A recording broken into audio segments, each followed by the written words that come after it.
खैर, एक ट्रेजेडी आने वाली है। ज्यादातर लोगों को कोई ट्रेजेडी तभी दिखती है जब वो एक धमाके के साथ होती है। पर अगर आप संवेदनशील हैं तो आप इसे अपने चारों ओर होते हुए देख सकते हैं। ऐसा नहीं है कि हमने अचानक मिट्टी बचाओ अभियान के बारे में सोचा। पिछले 26-27 साल से हम इस पर काम कर रहे हैं।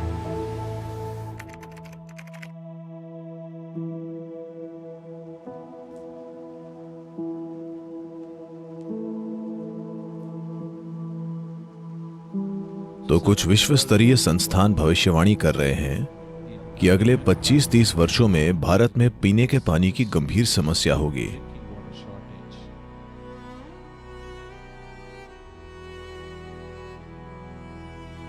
कई छोटी छोटी धाराएं और नाले जो आपने बचपन में देखे थे, वो पिछले 15-20 सालों में गायब हो चुके हैं।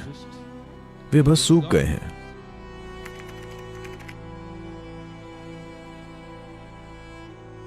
ये कोई मजाक नहीं है।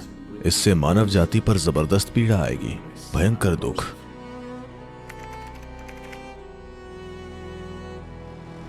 जिस तरह से आप जमीन को संभाल रहे हैं, अगले 15 साल बाद कोई मॉनसून नहीं होगा, केवल तूफान आएंगे। जबरदस्त बारिश होगी जो मिट्टी को पूरी तरह से बहा देगी। पर्यावरण के स्तर पर और दूसरे तरीके से भी ऐसा लगता है कि हम अपने बच्चों के लिए एक रेगिस्तान छोड़ना चाहते हैं, न कि एक सजीव दुनिया। यही समय है कि हम इस बारे में कुछ करें। अगर हम ऐसा नहीं कर सकते तो इंसान होने का कोई मतलब नहीं है। तमिलनाडु में 6 करोड़ लोग हैं। अगर उन्हें पता चले कि क्या करना जरूरी है तो सिर्फ 5 साल के समय में आप पूरे राज्य को हरा भरा कर सकते हैं।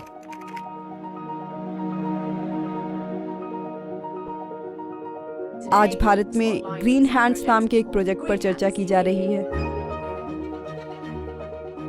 हमने एक जन अभियान शुरू किया था और मैंने लोगों के दिमाग में पेड़ लगाने के लिए 6 साल बिताए थे। वही सबसे कठिन जगह है, मेरा विश्वास करें।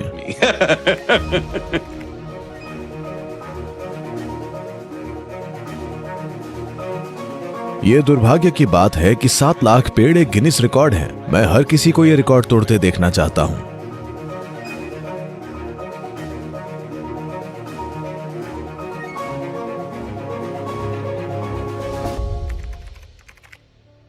अगर आप तमिलनाडु में 11.4 करोड़ पेड़ लगाएंगे तो 33% हरियाली होगी। अगर आप अभी इसे ठीक नहीं करेंगे तो कुछ समय बाद ठीक करने के लिए कुछ भी नहीं बचेगा। The planting trees thing came up essentially because we wanted to save the soil. पेड़ लगाने की बात मूल रूप से इसीलिए सामने आई क्योंकि हम मिट्टी को बचाना चाहते थे।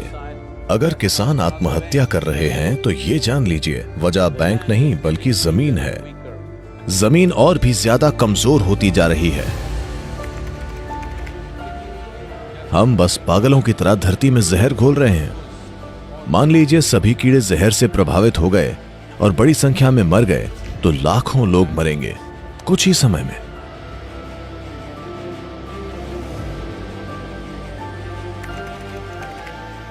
मैंने हजारों लोगों को लिया। वो जो सांस बाहर छोड़ रहे हैं, पेड़ उसे अंदर ले रहे हैं। जो सांस पेड़ छोड़ रहे हैं, लोग उसे अंदर ले रहे हैं।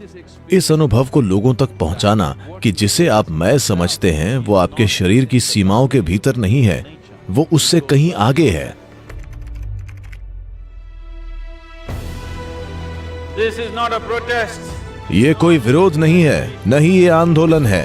ये जागरूकता बढ़ाने का अभियान है कि हमारी नदियां सूख रही हैं। सभी, जब मैं सभी कहता हूं तो मेरा मतलब है पानी पीने वाले हर व्यक्ति को नदियों के लिए रैली जरूर करनी चाहिए। ये यात्रा क्यों? शायद ये हमारे जीवन काल में ना हो पाए, पर हमें समाधान के लिए अभी दिशा तय करनी होगी।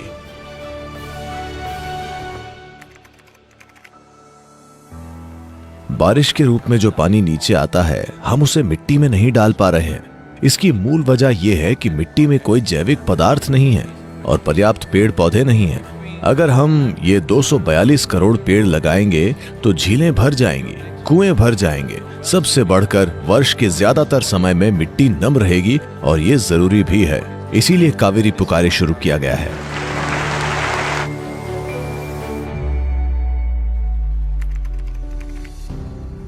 हमने जो शरीर धारण किया है वो मिट्टी ही है। मिट्टी के समृद्ध और अच्छे हुए बिना ये शरीर और दूसरे जीव अच्छे से नहीं जी सकते। इसीलिए पर्यावरण के लिए और जलवायु परिवर्तन के लिए सबसे महत्वपूर्ण बात यह है कि हमें इस बारे में एक जागरूक दृष्टिकोण रखना होगा कि हम अपनी मिट्टी को कैसे संभालें, अपनी मिट्टी को कैसे बेहतर बनाएं और अपनी मिट्टी को कैसे फिर से जीवंत बनाएं।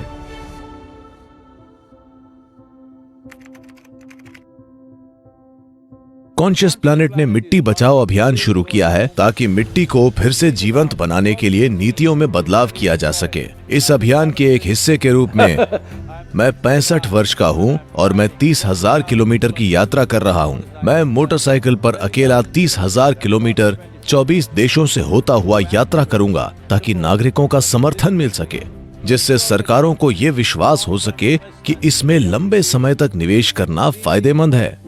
इसलिए ये बहुत जरूरी है कि दुनिया की हर सरकार की नीति में मिट्टी को जीवंत बनाना शामिल किया जाए।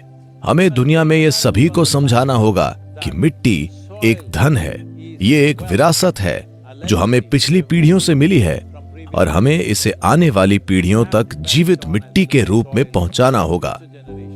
ये समय का ऐसा मोड़ है कि अगर आप अभी सही काम करते हैं तो अगले 15 से 25 वर्षों में हम इस स्थिति को काफी हद तक बदल सकते हैं और मिट्टी जीवंत हो सकती है। पर अगर हम इसे और 30-40 साल तक इसी तरह आगे बढ़ने दें और 40 साल के बाद अगर हम इसे ठीक करने की कोशिश करें तो इसमें 150 से 200 साल लग सकते हैं, क्योंकि तब तक बायोडायवर्सिटी का इतना नुकसान हो चुका होगा। 21 मार्च से शुरू करते हुए 100 दिनों तक पूरी दुनिया को, धरती के हर इंसान को मिट्टी की बात करनी चाहिए। हमें हर जगह मिट्टी और मिट्टी बचाओ ही सुनाई देना चाहिए। इससे ये होगा कि दुनिया की चर्चाओं में हमारे जीवन का सबसे महत्वपूर्ण पहलू यानी मिट्टी शामिल हो जाएगा। ऐसा करने के लिए आप सभी को अधिक से अधिक लोगों तक पहुंचना चाहिए। इसे संभव बनाने के लिए दुनिया के कई नेता और प्रभावशाली लोग पहले से ही इस अभियान में भाग ले रहे हैं। इसका हिस्सा बने, आइए इसे संभव बनाएं। From my part, as much as I can contribute. We're going to save the soil. Do your part. And saving the soils. Our future, our children's future, and our planet's future depend on it. Save the soil. We know what we must do, so let's make it happen. Let's make it happen. Let's make it happen. Let's make it happen. Let's make it happen. Let's make it happen. Let's make it happen.